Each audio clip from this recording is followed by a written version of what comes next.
نحمدہ ونصلی علی رسولہ الکریم اما بعد۔ ہیپی لائف چینل کے معزز سامعین و ناظرین اور امت محمدیہ کی مقدس ماؤں بہنوں اور بیٹیوں، السلام علیکم ورحمۃ اللہ وبرکاتہ۔ امید کرتا ہوں کہ آپ جہاں پر بھی ہوں گے اللہ کے فضل و کرم سے خیریت سے ہوں گے، اور دعا گو ہوں کہ اللہ تبارک و تعالی آپ کو ہمیشہ صحت و سلامتی کے ساتھ پیار و محبت والی، خوشیوں والی اور اتحاد والی زندگی اور لائف عطا فرمائے، آمین۔ پیارے سامعین و ناظرین، ہمارے ماموں اصل میں یہ ہمارے کزنوں کے ماموں ہیں، چونکہ الحمدللہ ہم آل رسول ہیں، سادات فیملی سے میرا تعلق ہے۔ ہمارے ہاں رشتوں کی بڑی قدر بھی ہے اور بڑی محبت بھی ہے۔ ہم آپس میں کزن، ماموں زاد، پھوپھی زاد، خالہ زاد، تائے زاد بڑی محبت کرتے ہیں۔ ایک دوسرے کے ماموں کو سکے ماموں، ایک دوسرے کے تائوں کو، چاچوں کو سکے چاچو سے بھی زیادہ ان کی توقیر کرتے ہیں، عزت کرتے ہیں، احترام کرتے ہیں، اور ہمارا آنا جانا اور ہماری محبتیں بہت ہی زیادہ ہیں بنسبت دوسرے خاندانوں کے۔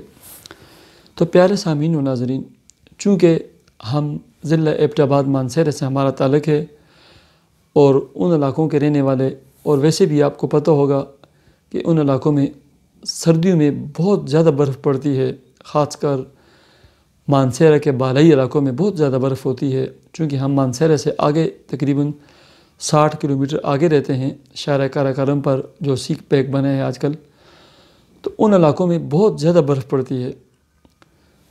تو پیارے سامعین، یہ میں آپ کو جو طریقہ بتانے لگا ہوں، جو عمل ایک بتلانے لگا ہوں، یہ کوئی بھی چیز ہو، جب آپ اس کے ساتھ احسان کرو گے، نیکی کرو گے، اس کے دل سے جو آہ نکلے گی، جو ایک حسرت نکلے گی، وہ آپ کی زندگی کو بدل دے گی، آپ کے حالات کو بدل دے گی، آپ کی زندگی کو بدل دے گی، آپ کی ہر چیز کو بدل کر رکھ دے گی۔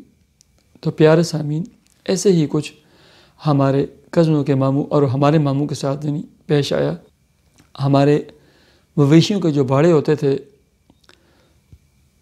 ان میں ہماری بھینسیں ہوتی تھی۔ وہ کہتے ہیں کہ 7 سردیوں کے دن تھے، چونکہ جس طرح نارمل زندگی تھی، جانوروں کو پالنا، دیکھ بھال کرنا، اور بہت زیادہ برف باری ہوئی تھی۔ وہ کہتے ہیں کہ ایک کتیا نے، ہمارا جو بھینسوں کا باڑا تھا، اس کے آگے جو ہے نا، ایک کتیا نے بچے دیے تھے، اور چھوٹے چھوٹے 4-5 بچے تھے۔ تو میں حسب معمول بھینسوں کو دھونے کے لیے اور ان کے آگے چارہ، باجرہ اور گھاس ڈالنے کے لیے گیا۔ اس کام سے جب میں فارغ ہوا، میں نے دیکھا کہ شدید سردی ہے، باہر بہت زیادہ برف پڑی ہوئی ہے، اور کتیا اور اس کے بچے سردی کی وجہ سے کانپ رہے ہیں۔ تو میں نے کچھ گھاس اور ایسے ہی جو چاولوں کا جو گھاس ہوتا ہے وہ ان کے اوپر ڈالا، تاکہ یہ سردی سے محفوظ رہیں۔ اور اس کے بعد ہمارا جو قریبی بازار ہے وہاں میں گیا، اور وہاں سے میں 1.5 کلو سوجی لے کر آیا اور کچھ شکر لے کر آیا۔ چونکہ گھی ہمارے گھر میں موجود تھا، ہم بھینسوں والے تھے، ہمارے ہاں گھی وافر مقدار میں ہوتا ہے، شہد وافر مقدار میں الحمدللہ اس وقت ہوتا تھا۔ تو میں گھر آیا اور اپنی ہمشیرہ سے کہا کہ حلوہ بنا دیں سوجی کا۔ وہ کہنے لگی اس کے ساتھ کیا کرنا ہے بھائی؟ میں نے کہا نہیں، بنا دیں آپ۔ کہتے ہیں کہ وہ 1.5 کلو سوجی کا اس نے دیسی گھی میں حلوہ بنایا۔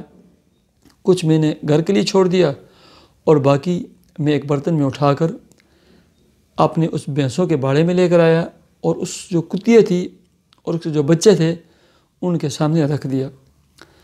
اس کتیا نے میرے سامنے وہ جتنا بھی حلوہ تھا جو دیسی گھی میں بنا کر لایا تھا وہ کھا لیا۔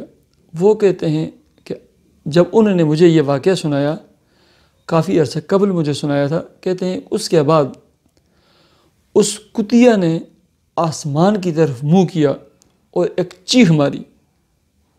اس کتیا نے آسمان کی طرف منہ کیا اور ایک چیخ ماری، اور اس کے بعد اپنے بچوں کو دودھ پلانے شروع ہو گئی۔ اس کی سردی ختم ہو گئی، اور جو کپ کپی تھی اس کے جسم پر وہ بھی ختم ہو گئی، اور میں مزید گھاس ان کے اوپر ادھر ادھر کر کے واپس اپنے گھر لوٹ آیا۔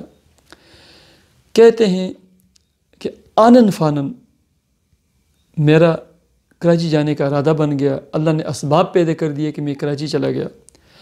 آنن فانن اللہ تبارک و تعالیٰ نے اس وقت جو سب سے امیر ترین جو ملک ہوتا تھا وہ عراق ہوتا تھا، سب سے جو بڑی کرنسی ہوتی تھی وہ عراق کی ہوتی تھی۔ میرے لیے اللہ نے اسباب پیدا کر دیے، میں نے پاسپورٹ بنایا اور دنوں میں میں عراق چلا گیا۔ اللہ تبارک و تعالیٰ نے میرے ایسے حالات چینج کیے کہ بھینسوں کو پالنے والا بھینسوں کے باڑے سے مجھے اٹھا کر یعنی کربلا تک پہنچا دیا، عراق پہنچا دیا۔ اس کے بعد وہ ہمارے ماموں لبنان میں رہے ہیں، مختلف ملکوں میں رہے ہیں، سعودی عرب میں عرب ملکوں میں رہے ہیں۔ اللہ نے ان کو بہت کچھ عطا فرمایا، حیات ہیں، زندہ ہیں۔ اللہ ان کا سایہ ہمارے سونوں پہ تا دیر قائم و دائم رکھے۔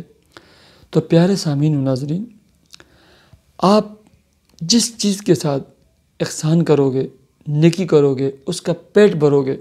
انسان تو انسان ہیں، جانور تو اللہ تبارک و تعالیٰ ان کی آہ کو، ان کی فریاد کو سنتے ہیں اور آپ کے حالات کو تبدیل فرما دیں گے۔ آپ نے نہیں سنا، نہیں پڑھا کہ کسی خطیب وائے سے نہیں سنا کہ ایک پیاسے کتے کو ایک فاحشہ عورت گھر سے نکلی تھی، گناہ کے ارادے سے نکلی تھی، راستے میں کنویں پر پانی پیا، دیکھا کہ ایک کتا گیلی مٹی چاٹ رہا ہے۔ اس نے اپنے وہ جو جوتا تھا، جو بھی چیز تھی، اپنے دوپٹے کے ساتھ باندھ کر پانی نکالا اور اس پیاسے کتے کو پلا دیا۔ ٹھیک ہے، اللہ تبارک و تعالیٰ نے اس کی دنیا بنا دی اور اس کو جنت میں اعلیٰ مقام عطا فرمایا۔ اور ایک نیک اور پارسا عورت نے ایک بلی کو گھر کے کمرے میں بند کر دیا۔ کیا ہوا؟ زیادہ سے زیادہ اس بلی نے اس کا دودھ پی لیا ہوگا گھر کا، اور وہ بلی بھوکی اور پیاسی مر گئی۔ اللہ تعالیٰ نے اس بلی کے جرم میں اس نیک اور پارسا عورت کو جہنم میں ڈال دیا۔ پیارے سامعین، میں اس سے قبل بھی جانوروں کے بارے میں ویڈیو بنا کر اپلوڈ کر چکا ہوں۔ آپ یاد رکھیں، آپ کے گھر میں طوطے ہیں، بلیاں ہیں، پرندے آتے ہیں، کتے آپ کے محلے میں پڑے ہوتے ہیں، سوئے ہوتے ہیں، ان کے آگے روٹی ڈالیں، گوشت ڈالیں، کھانا ڈالیں۔ یہ جب ان کا پیٹ بھرتا ہے اور ان کے دل سے جو اور حسد نکلتی ہے، وہ اللہ کے ہاں ایسی مقبول ہوتی ہے کہ وہ میرے اور آپ کے حالات کو چینج کر کے، تبدیل کر کے رکھ دیتی ہے۔ تو پیارے سامعین و ناظرین، ان بے زبان جانوروں کا خیال رکھیں، خدا را ان بے زبان جانوروں کا بھی خیال رکھیں۔ ہمارے اوپر حق بنتا ہے، ہماری گلیوں میں، کوچوں میں، دکانوں کے آگے یہ پڑے ہوئے ہوتے ہیں، سوئے ہوئے ہوتے ہیں، یہ بلیاں ہیں، یہ کوے ہیں، یہ پرندے ہیں، یہ چمنٹیاں ہیں۔ ان کا خیال جب ہم رکھیں گے، ان کا پیٹ جب ہم بھریں گے، وحدہ لا شریک، ہمارے پیٹوں کے بھرنے کے بندوبست فرمائیں گے، خزانہ غیب سے بندوبست فرمائیں گے، اور ایسا بندوبست فرمائیں گے میں اور آپ کیا، ہماری 7 نسلیں بھی رزق، مال اور دولت سے اور نعمتوں سے مزے اڑائیں گی۔ پیارے سامعین، مجھے اجازت دیجیے، آپ اپنے چینل ہیپی لائف کو ضرور سبسکرائب کیجیے اور زندگی میں کسی ایک جانور کا ضرور پیٹ بھریے، اپنے حالات چینج کیجیے۔ اللہ حافظ۔